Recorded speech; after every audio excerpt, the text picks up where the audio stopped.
Why am I still here? The voice addressed everyone as equals, speaking of status panels and ability progression. Moon asked himself the most important question of his life. Was he truly a null, as the stone had claimed, or did the first sanctuary see something else entirely? The anomaly Moon stood there, his body trembling. The words echoing from the sanctuary were addressed to him as if he were an awakener like any other. As the voice faded and the other students began to cheer and compare their abilities, Moon remained frozen.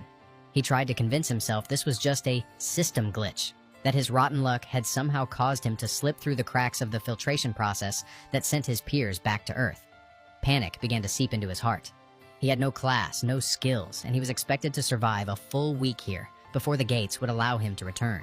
A week without protection, without power, and without even food.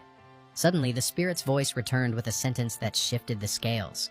You may view your status simply by thinking the word status.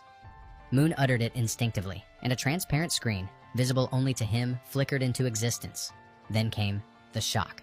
It was impossible for a null, those without abilities, to manifest a status window. Yet Moon saw his data in full. Name, Moon class, classless, talent, Grim Reaper, innate skill, class slot. Moon couldn't wrap his head around it. Was the school's awakening stone broken? Or was he truly not a null?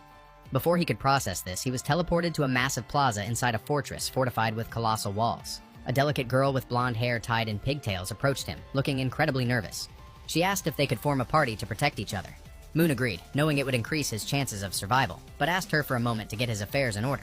Moon turned his focus back to his status window and discovered the true weight of his situation, classless. This meant he was an anomaly in the system. He wasn't bound to a single class, allowing him to learn any skill from any other class based on his own understanding and intelligence. Grim Reaper. This talent allowed him to harvest 5 times the amount of souls, the primary currency of the sanctuary used for survival and skill progression, from any monster he killed. Class slot.